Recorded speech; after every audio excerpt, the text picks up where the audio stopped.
The collective of 12 empires had ruled the galaxy for over 10,000 years.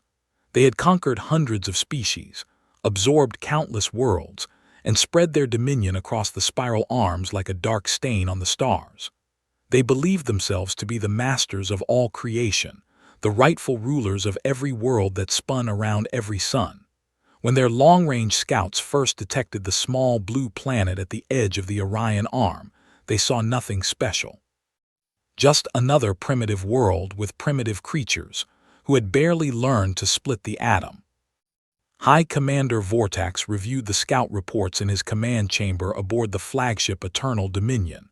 The ship was massive, a mountain of metal and weapons that had seen the fall of 100 civilizations.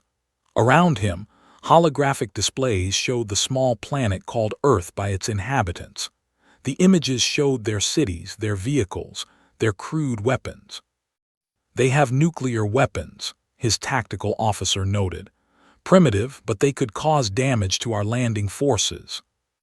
Vortax made a sound that was like laughter among his kind. "They fight each other with these weapons. Look at them. They are divided into hundreds of small nations. They cannot even agree on how to govern their single world. This will be the easiest conquest in a century." The collective had a system for conquest that had worked for millennia. First, they would appear in orbit with overwhelming force. Then they would issue their demands: surrender, tribute, and service. Most species submitted immediately when they saw the vast armada blocking out their sun. The few who resisted were crushed quickly. The collective would destroy their military forces, take their leaders, and install puppet governments. It was clean, efficient, and profitable. The invasion fleet arrived in Earth orbit on a Tuesday morning. Over 5,000 warships appeared in the sky, visible from every continent. Each ship was larger than any structure humans had ever built.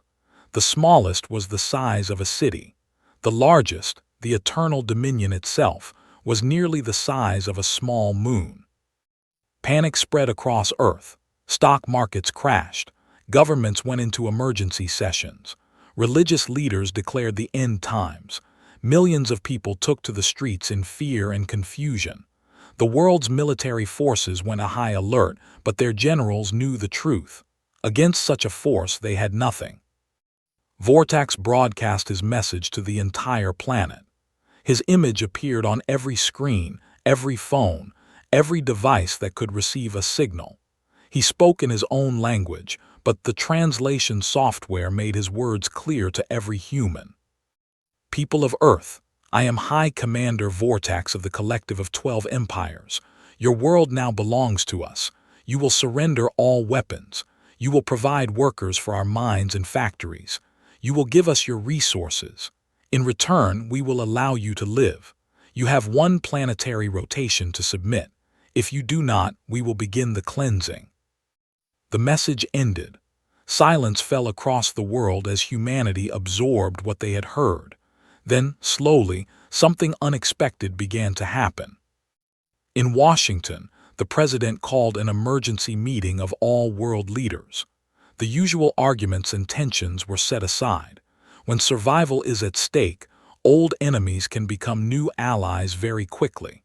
Within hours, something that had never happened before in human history took place. Every nation on Earth agreed to act as one. In Moscow, generals who had spent their careers planning to fight the West now shared intelligence with their former enemies. In Beijing, military commanders opened their communications to American satellites. In London, Paris, Berlin, and Tokyo, leaders spoke with one voice for the first time. The response to Vortax came 23 hours after his ultimatum. It was broadcast on every frequency, sent to every ship in the invasion fleet. The speaker was not a single leader but a collection of them. The presidents, prime ministers, and generals of Earth spoke together.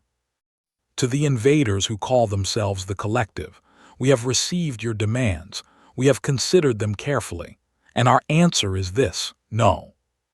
Vortax watched the message with amusement. He had heard similar defiance before, from species that were now extinct. The message continued: You ask us to surrender, you ask us to become slaves, you ask us to give up everything that makes us human. We will not, we cannot. This is our world, we were born here, we have fought and died here for thousands of years. We have fought each other, yes. We have made war against our own brothers and sisters, but that ends today. Today we stand together as one species, one people, one world. You may have larger ships, you may have more advanced weapons, you may have conquered 100 worlds before ours, but you have never faced humanity. You have never faced a species that would rather die on its feet than live on its knees. You have never faced a species that knows how to wage total war. Vortex paused the recording. Total war, what is this concept? His cultural officer, who had studied the humans extensively, brought up several historical records. It appears to be a form of conflict where the entire society becomes part of the war effort. Factories produce weapons instead of consumer goods. Civilians become soldiers. All resources are directed toward victory. They have used this method several times in their history. Interesting but irrelevant, Vortex said. What can factories and workers do against orbital bombardment? Begin the cleansing. Target their major military installations first. The first strikes came from orbit. Energy beams cut through the atmosphere, targeting military bases around the world. The Pentagon was hit. The Kremlin took damage. Military installations across Europe, Asia, and Africa were struck. In the first hour, humanity lost nearly half of its conventional military forces. The collective expected surrender after this. Every other species had given up at this point, but the humans did something unexpected. They launched everything they had. Every nuclear missile in every arsenal took flight. ICBMs rose from silos across Russia, America, China, Britain, France, and a dozen other nations. Submarine-launched missiles burst from the oceans. Aircraft carrying nuclear weapons took to the skies. It was the nightmare scenario that humans had feared for decades, except now all the weapons were aimed at the same enemy. The collective's defense systems were good. They shot down most of the missiles, but there were so many. Thousands of warheads streaked toward the fleet, and while the defense systems could handle hundreds at a time, they could not stop them all. A dozen warships were destroyed. 50 more took damage. On the Eternal Dominion, Vortex watched in disbelief as the damage reports came in. They used their entire nuclear arsenal against us. Do they not realize this leaves them defenseless? It appears they do not care, Commander, his tactical officer replied. They are still fighting. Ground forces are mobilizing across the planet. Vortex felt something he had not felt in centuries of warfare. It was not quite fear. It was more like confusion mixed with a growing sense of unease. These humans were not behaving like any species he had ever encountered. They were not trying to negotiate. They were not trying to flee. They were attacking with everything they had, even weapons they had built to destroy each other. Send in the ground forces, he ordered. If they want total war, we will give them total destruction. The landing ships came down like a plague of metal locusts. They touched down on every continent, deploying soldiers and war machines by the millions.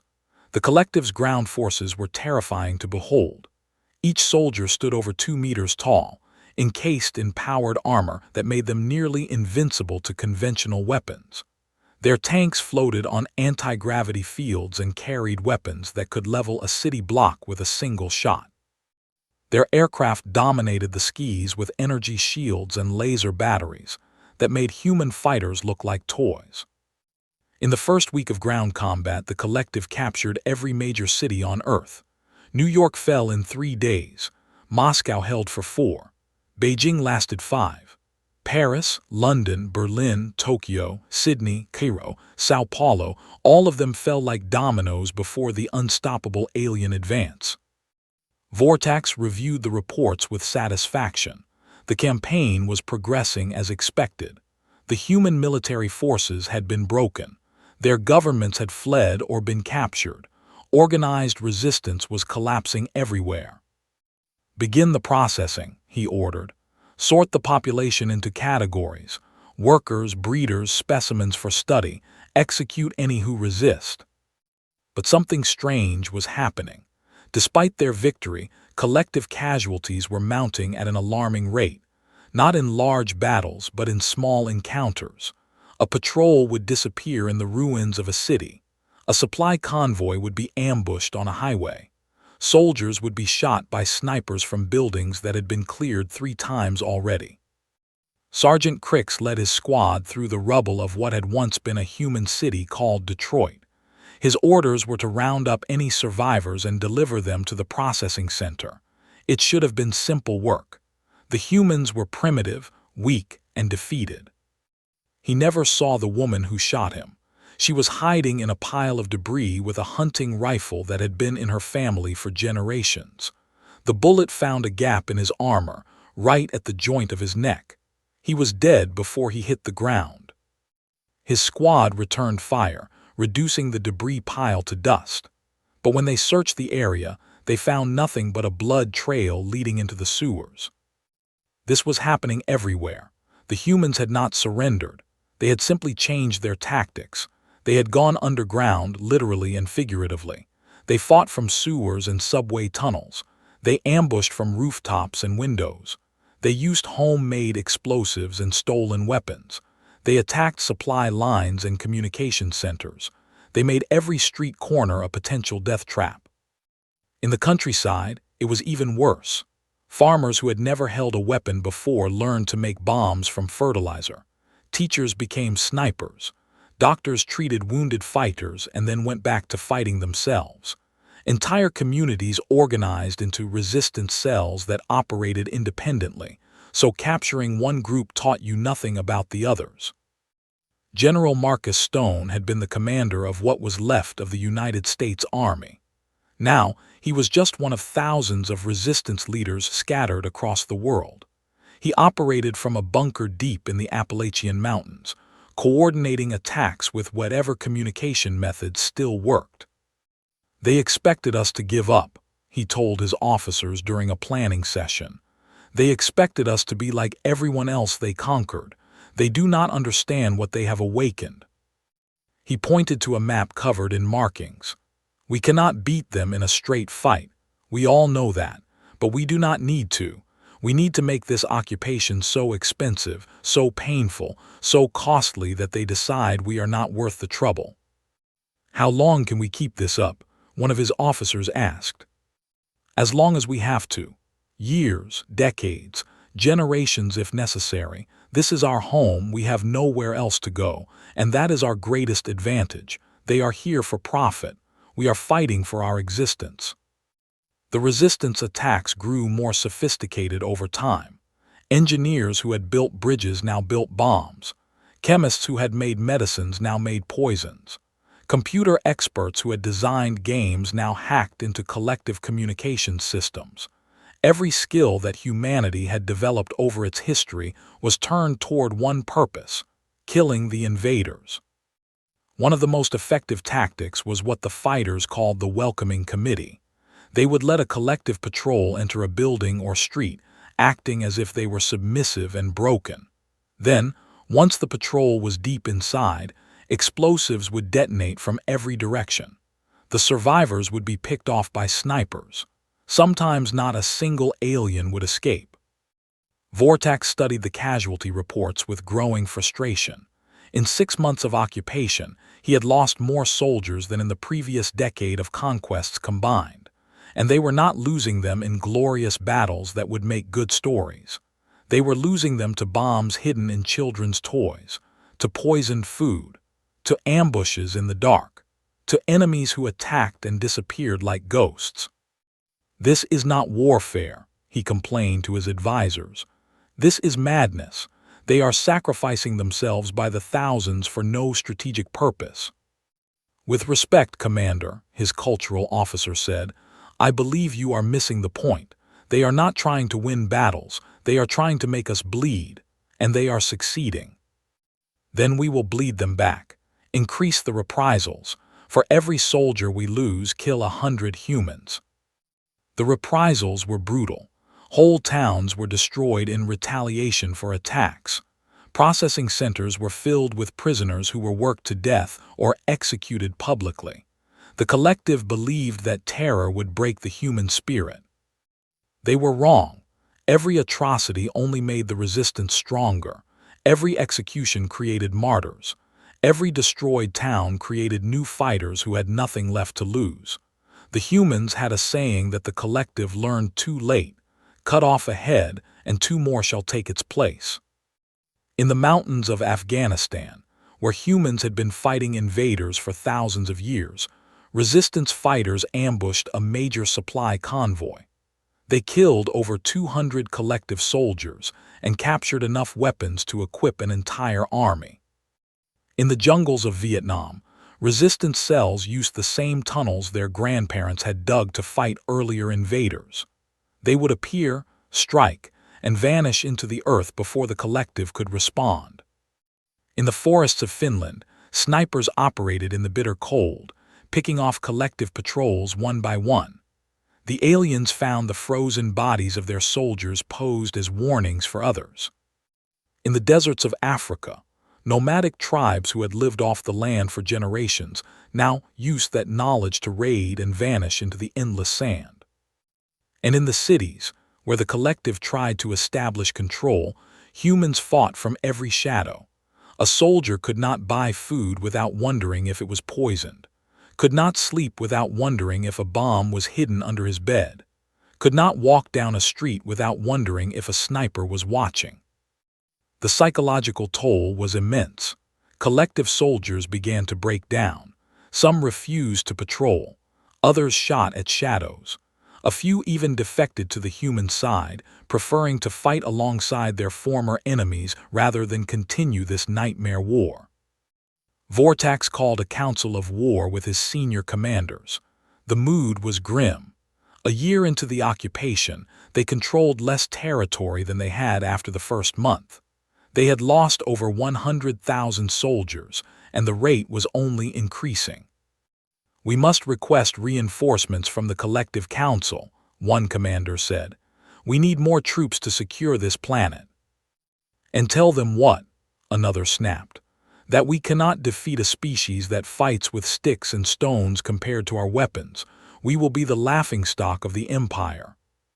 "Better a living laughingstock than dead heroes," the first replied. "These humans are not like anything we have faced before. They do not fight like a species that wants to survive. They fight like a species that has already decided to die and wants to take as many of us with them as possible." Vortax listened to the argument in silence. He was beginning to understand something that he had never encountered in his long career. He was fighting an enemy that could not be defeated through conventional means. An enemy that had turned every man, woman, and child into a soldier.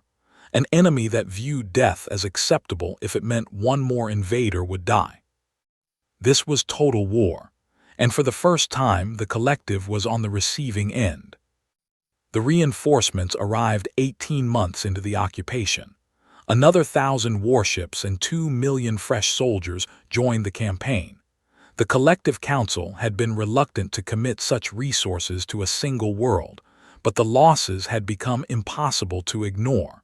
Something had to be done about these troublesome humans. Admiral Threshka commanded the reinforcement fleet. She was old and experienced, having overseen the conquest of dozens of worlds. When she reviewed the situation reports, she was shocked. In all her years of service, she had never seen anything like this. "You have lost over 150,000 soldiers to these primitives," she asked Vortax in disbelief. "Your entire original ground force has been replaced twice over." "They are not primitives," Vortax replied. "I made that mistake at the beginning. They are the most dangerous species we have ever encountered." "Nonsense. They have no fleet, no orbital capabilities, no weapons that can threaten our ships. How can they be dangerous?" Vortax pulled up a recording from a body camera recovered from a dead soldier. It showed a squad entering a building that had been marked as cleared. Everything seemed quiet. Then a human child, no more than 10 years old, walked toward them with her hands up. The soldiers relaxed slightly. Then the child smiled, said something in her language, and pressed a button hidden in her palm. The recording ended in static. "They use their own children as weapons," Vortex said. "They poison their own water supplies if they think we will drink from them. They burn their own crops rather than let us harvest them. They are willing to destroy everything they have, including themselves, if it means killing one more of us." Threshka was silent for a long moment. "Then we change our approach. We have been too gentle. From this point forward, we will treat this as an extermination campaign rather than a conquest." The new strategy was brutal beyond anything seen before. Orbital bombardment resumed, this time targeting not military installations but civilian centers. Cities were burned from space. Agricultural regions were poisoned. Rivers were contaminated. The goal was no longer to conquer humanity but to eliminate it. Billions died in the fire from the sky. The human population, which had been over 8 billion before the invasion, dropped to less than 3 billion in the first month of the extermination campaign. Entire continents became wastelands of ash and bone. But even then, the humans did not surrender. Deep in their bunkers and caves, in their tunnels and hidden shelters, the survivors continued to fight. They had prepared for this. In the early months of the occupation, while the collective thought they were winning, humans had been building shelters, building weapons, building the infrastructure for a war that they knew would last generations. General Stone had died in the bombardment of the Appalachian bunker, but before he died, he had sent his final orders to every resistance cell on the planet. "We always knew it might come to this. We prepared for it. Now we execute the final phase, Operation Phoenix."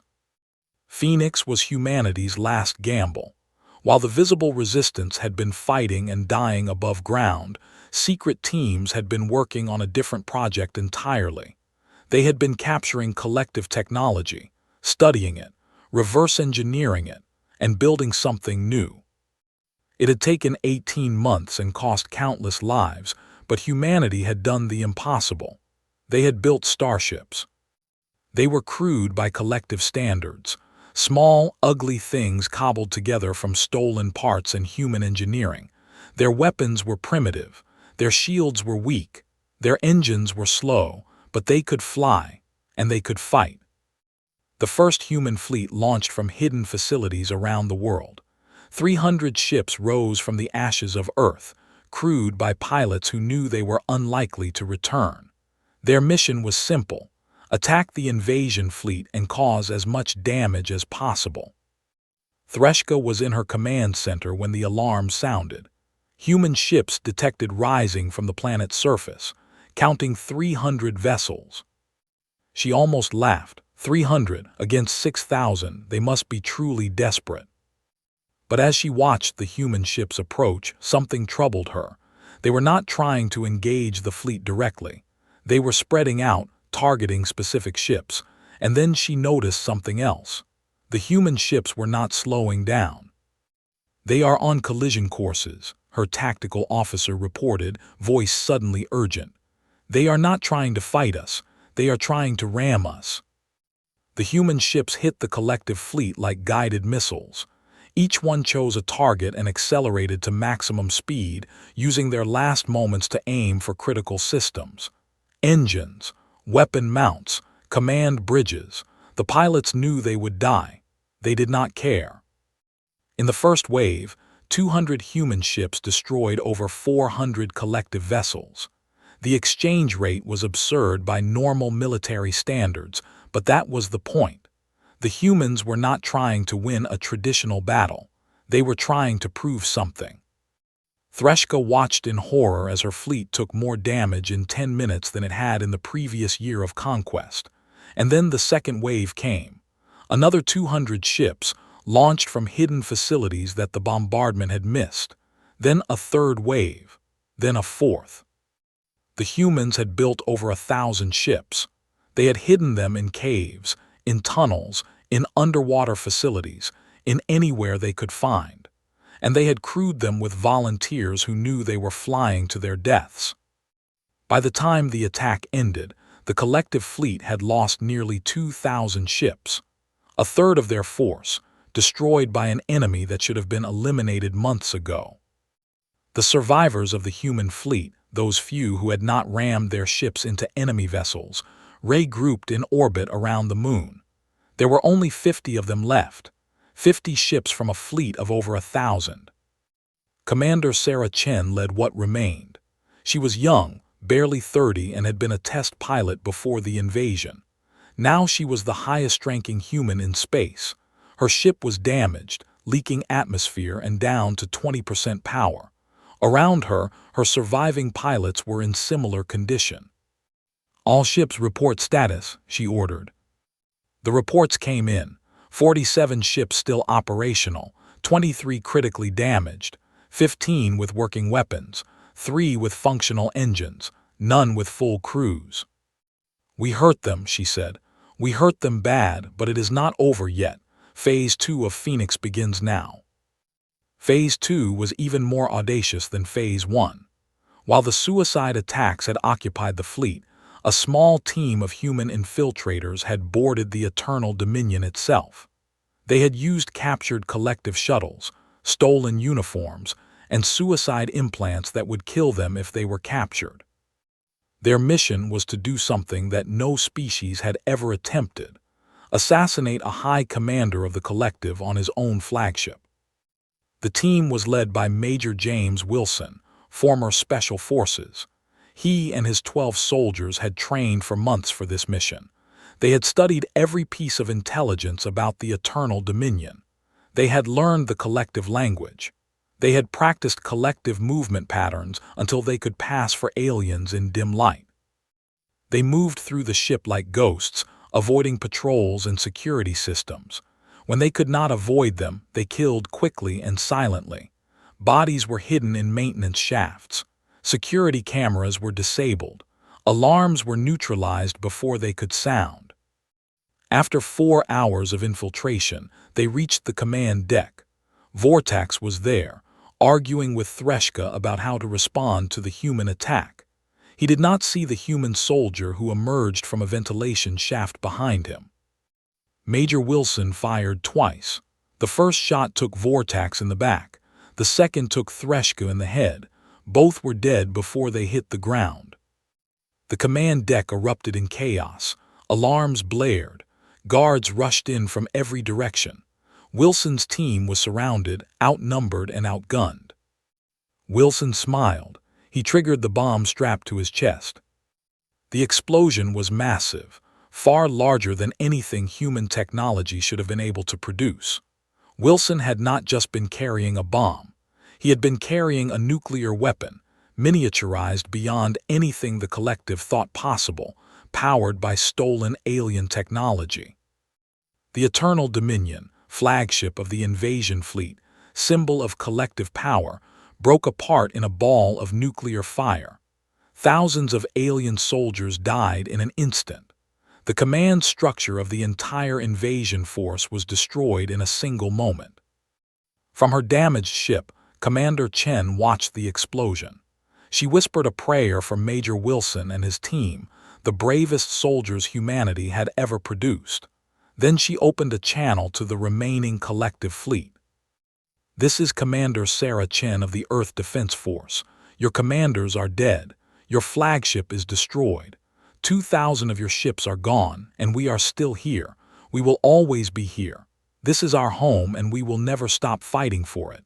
Leave now or face annihilation." The collective fleet did not leave. They could not. To retreat from a primitive species that had just killed their commanders would be a humiliation beyond measure. Instead, command passed to Subadmiral Crecton, the highest surviving officer. His first order was simple: destroy everything. The bombardment that followed made everything before look gentle. Crecton used weapons that had been forbidden by collective law for centuries, weapons designed not just to kill, but to render worlds uninhabitable. Biological agents that would poison the soil for generations. Radiation bombs that would make the atmosphere lethal. kinetic strikes that cracked tectonic plates and triggered earthquakes across the planet. Earth died slowly over the next 3 months.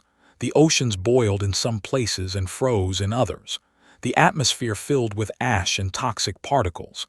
The sun disappeared behind clouds of debris that would not clear for decades.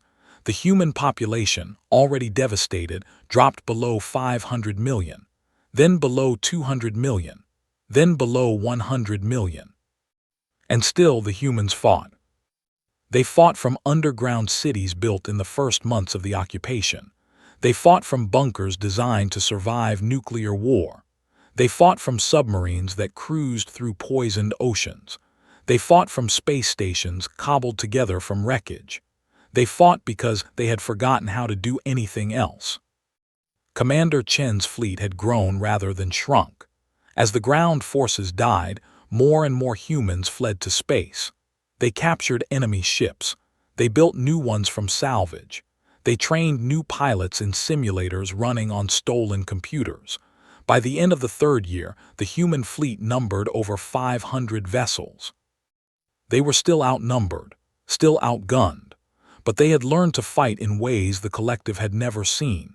Hit-and-run attacks, ambushes in asteroid fields, electronic warfare that turned enemy ships against each other. They used every trick humanity had ever invented for killing, from ancient strategies to cutting-edge technology. And they were spreading. While the collective was focused on destroying Earth, human ships had been slipping away. Some went to Mars, where hidden colonies had been established years ago. Others went to the moons of Jupiter and Saturn. A few brave crews ventured even further, to the edge of the solar system and beyond. The war was no longer just about Earth. It had become about survival. Humanity was planting seeds across the cosmos, ensuring that even if Earth died, humanity would live on. Crichton realized what was happening too late. By the time he sent ships to chase the fleeing humans, they had already scattered too far. Some he caught and destroyed. Others escaped. And every ship that escaped carried not just humans, but human knowledge, human determination, and human hatred for the collective. He requested more reinforcements from the Collective Council. The request was denied. The war on Earth had already cost the collective more than any single conquest in their history. They had lost over 500,000 soldiers. They had lost nearly 3,000 warships. They had lost 2 of their highest commanders, and they had gained nothing. Earth was a poisoned ruin that would take centuries to become useful. Its population was scattered and hostile. The entire campaign had been a disaster. The Council sent a different kind of message instead. They sent diplomats. The collective had never negotiated with a conquered species before. It was unthinkable. But the humans had proven that they were not like other species. They were something new, something dangerous, something that needed to be handled differently. The diplomatic ship approached Commander Chen's fleet under a flag of truce. Chen was suspicious, as were all her officers, but she agreed to meet. If there was any chance of ending the war without more death, she had to take it. The meeting took place on a neutral station, an abandoned mining platform that neither side controlled. Chen brought 100 soldiers with her. The collective diplomats brought an equal number of guards. Both sides faced each other across a metal table in a cold, empty room. The lead diplomat was called Threnva. She was old for her species, with marks on her skin that indicated centuries of service. She spoke without preamble. "The collective offers peace," she said. "We will withdraw from your system. We will leave you to your ruined world. We will not pursue your refugees. In exchange, you will agree to remain in your own territory. You will not attack collective space. You will not aid our enemies." Chen listened without expression. When Threnva finished, she was silent for a long moment. Then she spoke. "You came to our world. You killed billions of our people. You destroyed our home. You tortured and enslaved our survivors. And now you offer us peace." She laughed, but there was no humor in it. "You misunderstand our situation, diplomat. We are not interested in peace." Threnva's guards shifted uneasily. "Then what do you want?" "We want justice," Chen said. "We want every collective world to feel what Earth felt. We want your people to know the fear that ours knew. We want your empire to burn." "You cannot be serious. You are a broken species on a dying world. You have no capacity to threaten the collective." Chen smiled. It was not a pleasant smile. 3 years ago you said we had no capacity to threaten your fleet. Now half of it is gone. You said we could not build starships. Now we have 500. You said we would surrender. Now your commanders are dead and your empire is in chaos.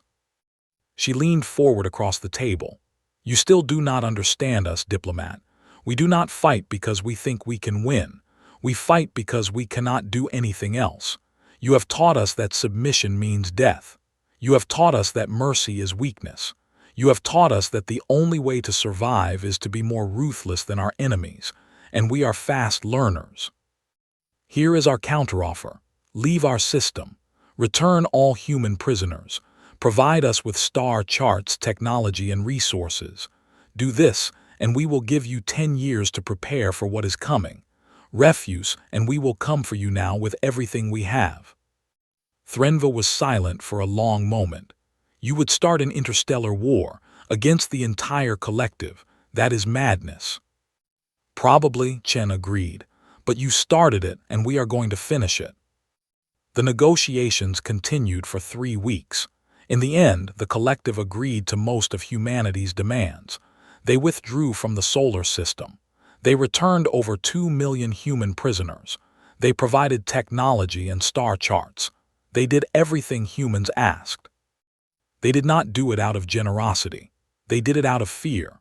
The collective had conquered hundreds of species, but none had ever fought like this. None had ever refused to surrender. None had ever threatened to take the war to collective space. The humans were something new, something terrifying, and the collective wanted them as far away as possible. The withdrawal took 6 months. Human ships escorted the collective fleet to the edge of the solar system and watched as they jumped away. When the last enemy ship disappeared, Chen opened a channel to all human vessels and installations. "This is Commander Chen. The enemy has withdrawn. The war for Earth is over. We have won." Cheers erupted across the fleet. Soldiers cried. Officers embraced. On the scattered human settlements across the solar system, celebrations began that would last for days. But Chen did not celebrate. She looked out the viewport of her ship at the ruined sphere of Earth, once blue and green, now gray and brown. She thought of everyone who had died, her parents, her brothers, her friends, the billions who had given their lives for this moment. And she thought of the promise she had made. The war for Earth was over, but the war with the collective had just begun. 10 years passed. Humanity used every moment of them. Earth remained a wounded world, slowly healing under the care of its surviving children. Terraforming efforts cleared the atmosphere. New crops were developed that could grow in contaminated soil. Cities rose from the ashes, different from before, designed for a species that now knew it was not alone in the universe. The population grew, reaching 500 million, then 1 billion, then slowly climbing higher. But more importantly, humanity spread. Mars became a second home, its domed cities housing millions. The moons of Jupiter and Saturn were colonized. Mining operations in the asteroid belt provided resources for the Great Project. Space stations orbited every major world in the solar system. And the fleet grew. Where there had been 500 ships, now there were 5,000, then 10,000, then more. Humanity built shipyards that produced warships by the dozen. They trained pilots in academies that ran day and night. They developed new weapons, new defenses, new strategies for the war they knew was coming. The collective watched from a distance, growing more alarmed with each passing year. Their spies reported back on human progress. Their analysts calculated growth rates and projected capabilities. Their generals planned and worried and argued. "They will come for us," the collective council was told. "They have said so openly. They are building an invasion fleet. We must strike first while we still have the advantage. But the council was divided. Some wanted war, others wanted peace. Still others wanted to pretend the problem would go away if they ignored it long enough. In the end, they did nothing but watch as humanity grew stronger. Commander Chen had become Admiral Chen, Supreme Commander of the United Human Forces. She was older now, gray-haired and scarred, her body marked by years of combat and hardship. But her eyes still held the same fire that had burned in them when she led the first suicide attacks against the collective fleet. She stood in the command center of the flagship Unity, named for the alliance that had saved humanity. Around her, the largest fleet ever assembled by any species in the galaxy prepared for departure. 20,000 warships, 5 million soldiers, enough firepower to burn worlds. "All ships report ready, Admiral," her first officer said. Chen nodded. She looked out at the stars, at the direction that would take them to collective space. She thought of everyone who had died to make this moment possible, the soldiers and civilians, the pilots who had rammed their ships into enemy vessels, Major Wilson and his team, all the martyrs of the war for Earth. "Open a channel," she ordered, "all ships." She waited until the connection was established. Then she spoke. "This is Admiral Chen. 10 years ago, we stood on the brink of extinction. Our world was burning. Our people were dying. The collective believed they had conquered us, that we were just another species to be enslaved and exploited. They were wrong. We showed them what total war means. We showed them that humans do not surrender. We showed them that we would rather die than live as slaves. And we won. But winning was not enough. The collective still exists. They still threaten us. They still look at humanity and see prey. Today, we change that. Today, we take the war to them. Today, we make them understand that attacking humanity was the greatest mistake they ever made. We do not fight for conquest. We do not fight for empire. We fight so that no species will ever again think humanity is an easy target. We fight so that our children and grandchildren will never know the fear we knew. We fight because that is what humans do. All ships jump to hyperspace. Let the war begin." 20,000 ships activated their drives.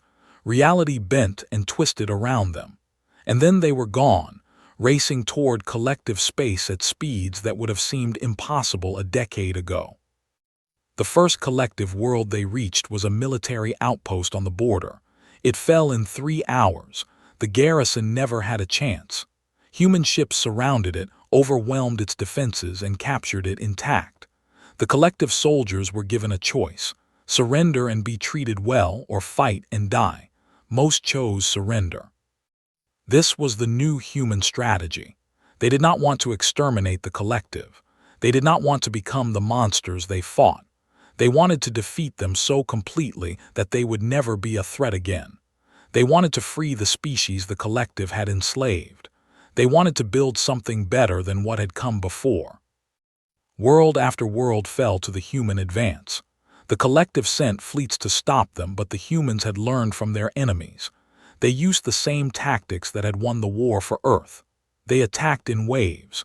They used suicide ships against high-value targets. They infiltrated and sabotaged from within.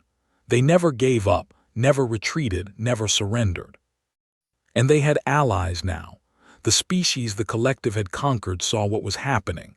They saw a small, young species defeating the masters who had oppressed them for millennia.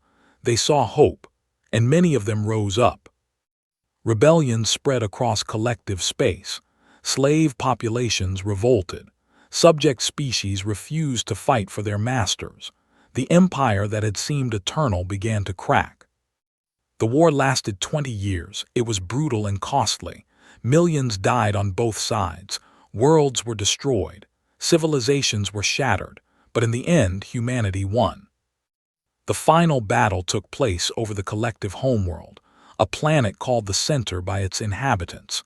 It was where the collective council met, where the orders for the invasion of Earth had been given, where billions of aliens had cheered when they heard about the conquest of the strange new species on the edge of the galaxy.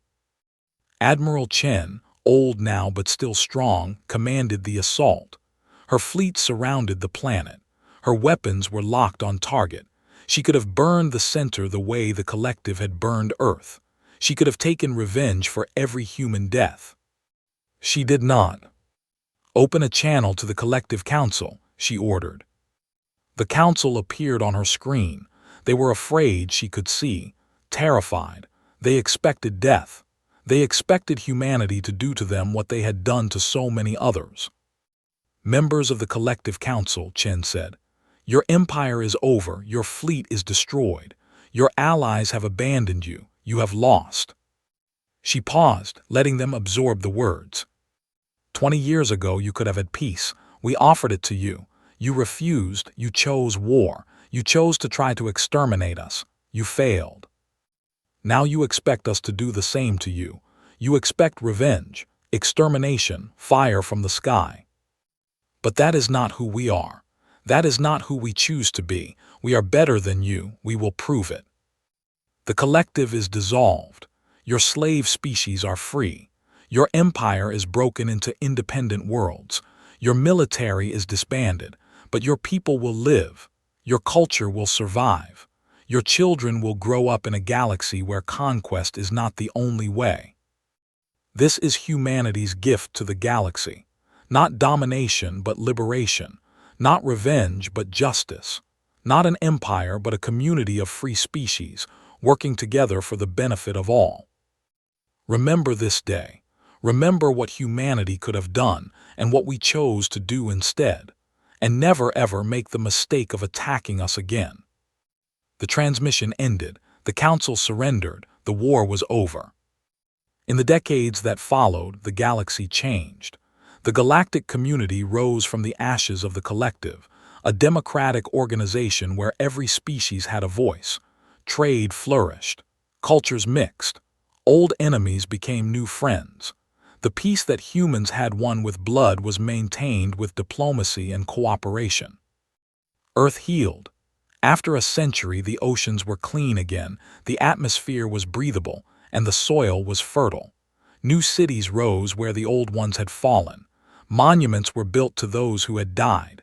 Schools taught the history of the war so that future generations would never forget. And humanity spread. To other solar systems, to other galaxies. Wherever they went, they carried the lessons of the war with them. Unity in crisis, determination in the face of impossible odds, mercy in victory, strength through compassion. The universe had tried invasion. Humanity had responded with total war. But the final victory was not won with weapons. It was won with choices. The choice to fight when fighting seemed hopeless. The choice to survive when survival seemed impossible, and the choice to build something better when destruction would have been easy. That was what made humanity special, not their weapons or their technology or their ships. It was their refusal to give up, their ability to unite against any threat, their determination to protect what they loved at any cost. Admiral Chen died peacefully at the age of 93, surrounded by her grandchildren. Her last words were recorded and broadcast across the galaxy. "We are a young species in an old universe. We have much to learn, but we have proven that we belong here.